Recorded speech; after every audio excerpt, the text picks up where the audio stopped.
Welcome back to Dark Souls Remastered. I am standing right in front of the boss fog that leads to the Iron Golem at the top of Sen's Fortress.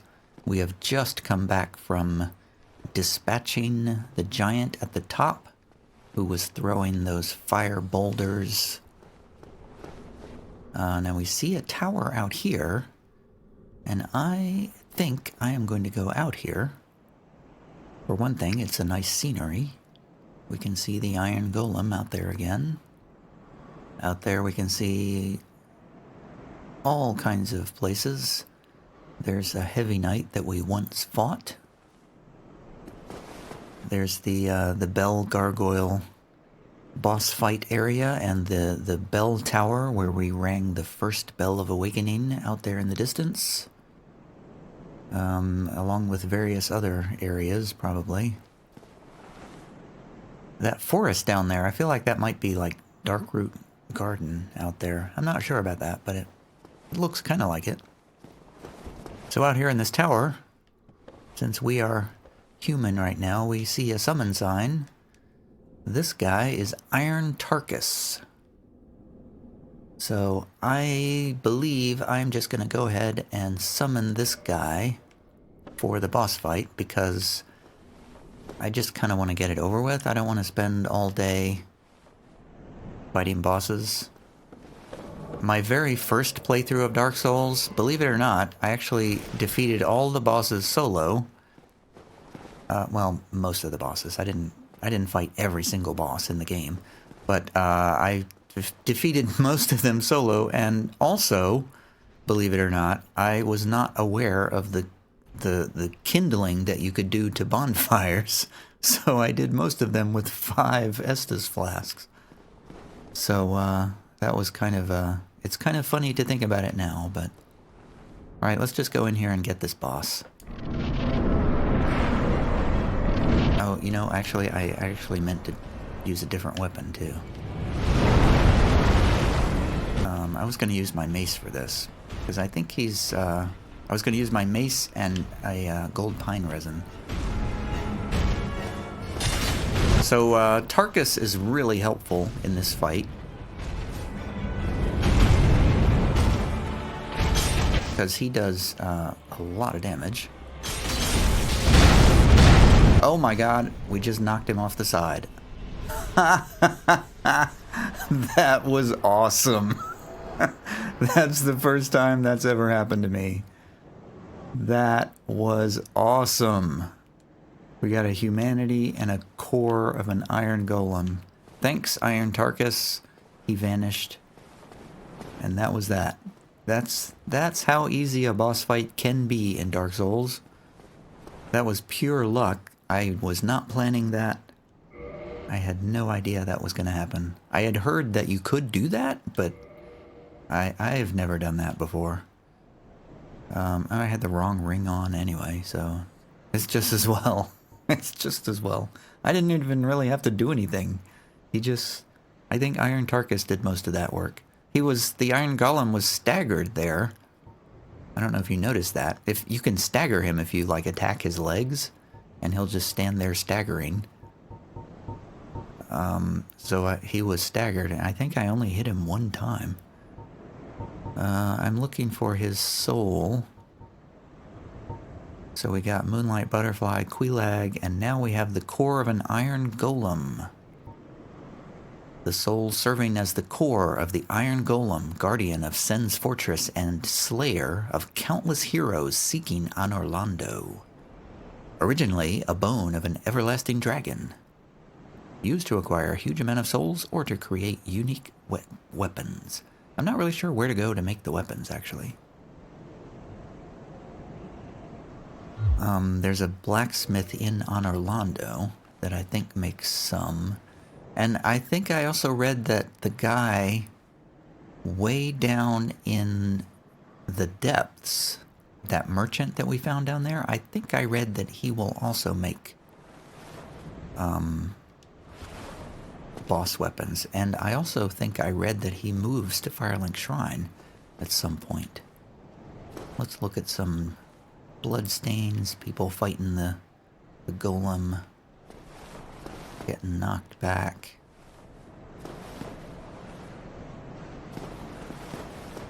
Everybody's going two-handed against the golem. Wow, oh, he got picked up. That's what happened to him. He got picked up and smashed. That's one of the attacks that he does. He will pick you up and smash you.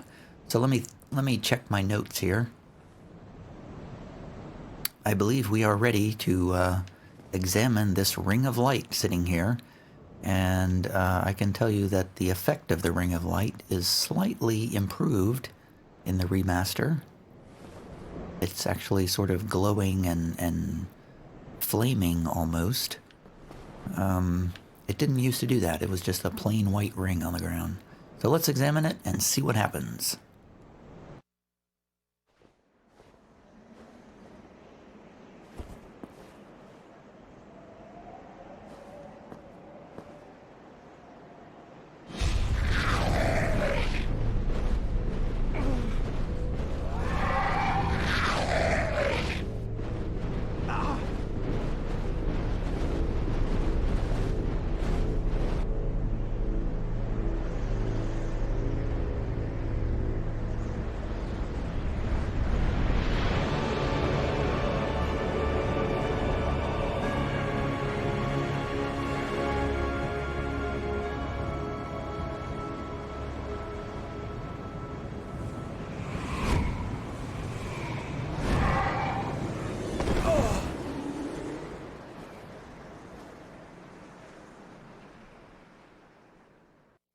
Here we are in Anor Londo, and I've just unlocked an achievement. The scenery here looks to be better than it used to be. It seems more colorful and vibrant and just a little bit better. So there's just all kinds of scenery here. Disasters are gone after the defeat of the Gravelord's servant. Excellent.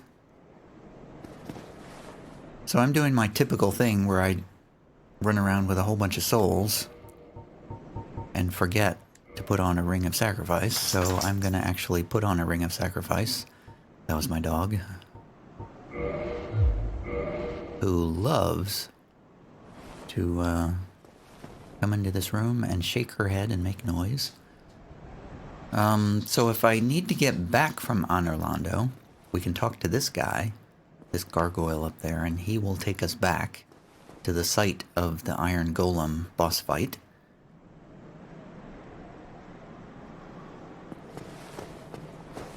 So let's walk around Anor Londo a little bit. Wow, this just looks amazing. This is where you can really see where the remaster looks better. It looks like the draw distance is much bigger. Maybe there's more details out there, it looks like. The yellow is really yellow. The green is really green. The fog effects look great.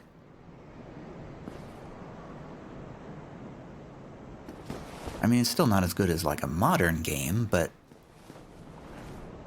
it looks great for Dark Souls. That's what I'm saying here. So, looking out over here, we can see the places we're about to go.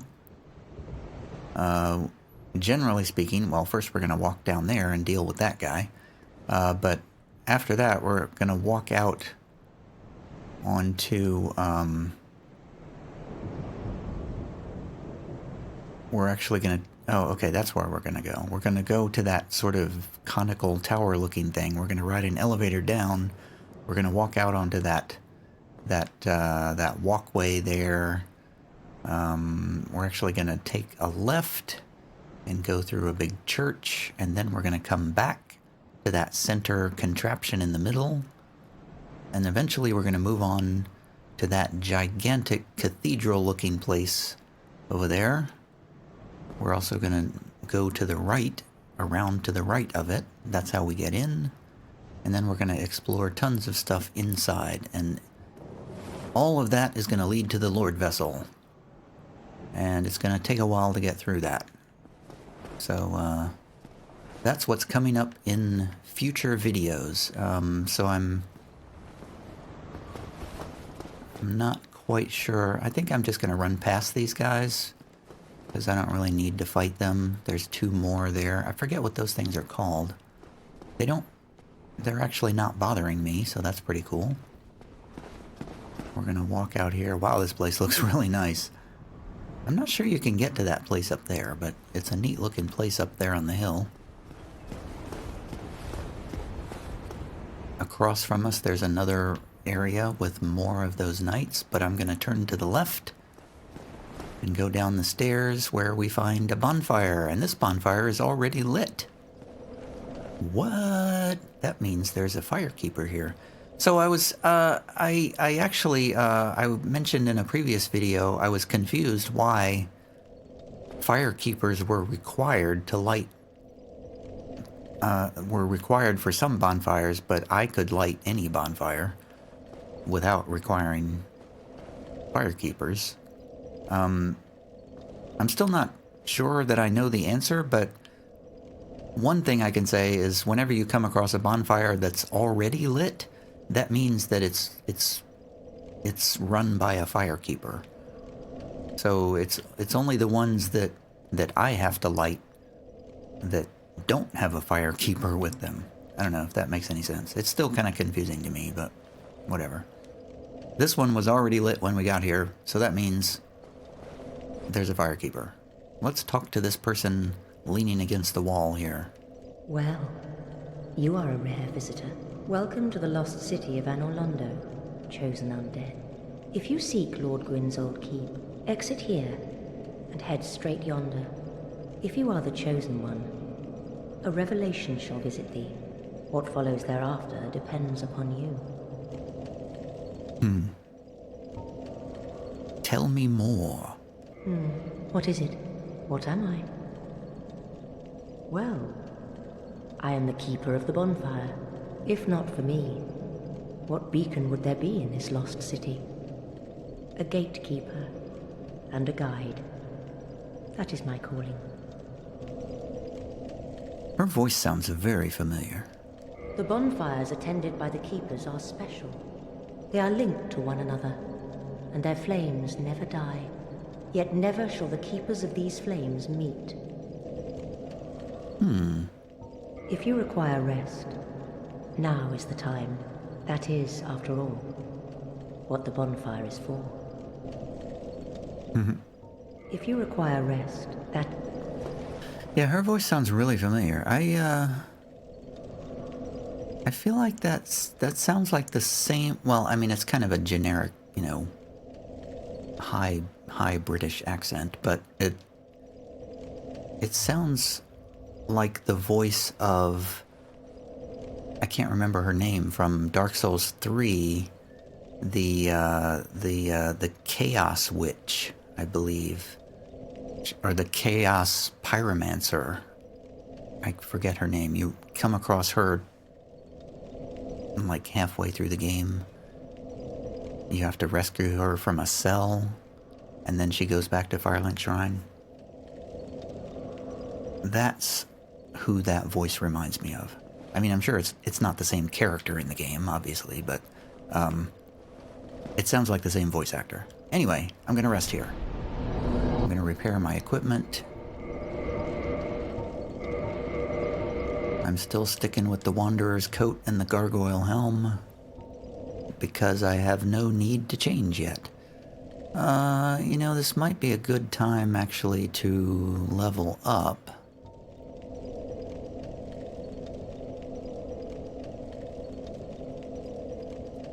On the other hand, do I really need to? I don't really need to.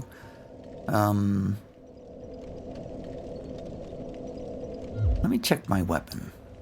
I want to see the scaling on my weapons here. Okay, so there's no scaling on the lightning spear, and there's no scaling on my raw mace, I'm sure. Oops. Raw mace. No. X. There we go. Or square. It's a square now on the PS4 controller. So I have a C scaling on strength. I haven't really discussed any of these statistics on this page because it's detailed and complicated, and you can just go to a wiki and read about it. But basically, down there where it says param bonus, and there's a C next to that little flexing arm icon, that means that this weapon scales, the damage will increase based on an increase of my strength. So if I increase my strength, then the damage from the weapon will also increase accordingly, and the C means that it will increase at kind of an average level. If it was B or A, that means it would scale better, and I believe there's an S in Dark Souls as well, which means it's like super awesome. So that's kind of the gist of it there. Which, I mean, I find all of that kind of fascinating, and yet another reason why I like Dark Souls, because I love these statistics, and it's the statistics in this game, they really matter, and you can't really say that for a lot of games. There's a lot of games where, you know, you can change your statistics like all day long, and it just barely changes the game. It's like you increase your strength and it's like a 1% increase in your damage or something like that. This game is not like that. You increase your strength and you immediately notice the increase in damage. So that's another thing that I love about this game. I hate games where they only give you like a 1% increment of increase of stuff. It's like it might as well not even be there. It's so small I can't even notice it. Anyway,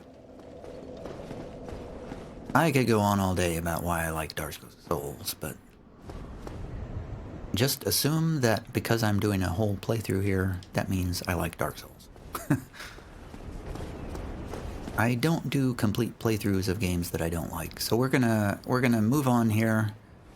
Check my time. Wow, it's almost 20 minutes again. I'm just babbling my head off. Okay, so in that case, I'm gonna go this way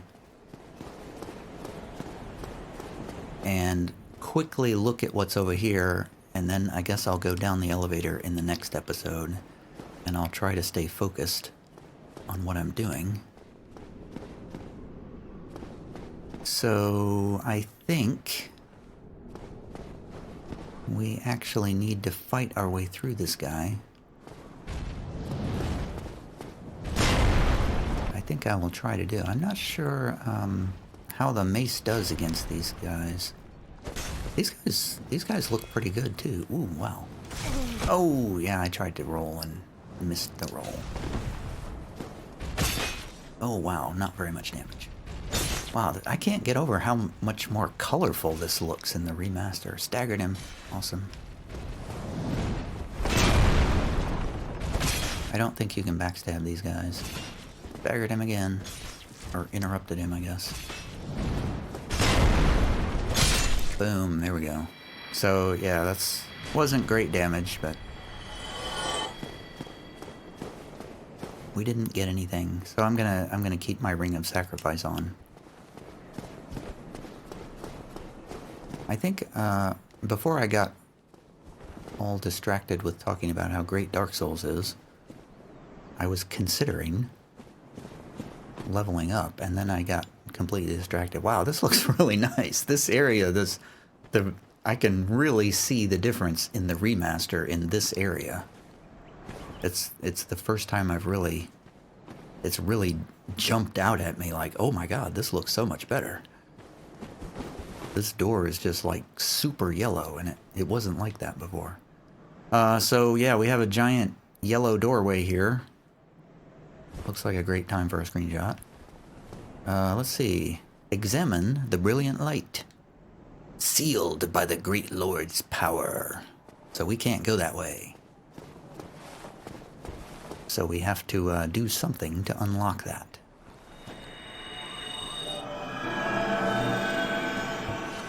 Oh, I know what I can do really quick. Well, I don't know how quick it will be. I should just like stop this video right here actually, but I'm going to quickly run back here because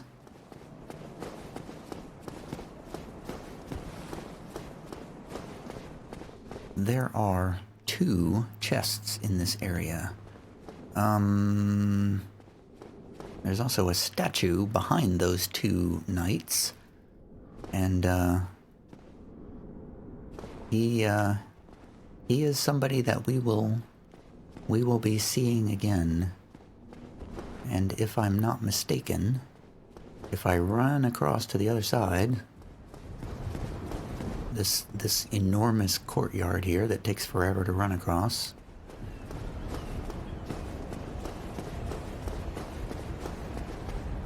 there is another statue in the other side, and this is somebody else that we are going to recognize later. I can't really get close enough, but there's also some chests over here. So I think what I'm going to do is I'm going to stop here, and I will pick it up next time. Man, this looks so good. These colors are just so much better. It's so, you don't see a lot of color in Dark Souls, but once you get to Anor Londo, man, it's a colorful place, and especially in the remaster. And this frame rate is like really smooth too. Anyway, I'm gonna stop, and I will pick it up here next time. See you later.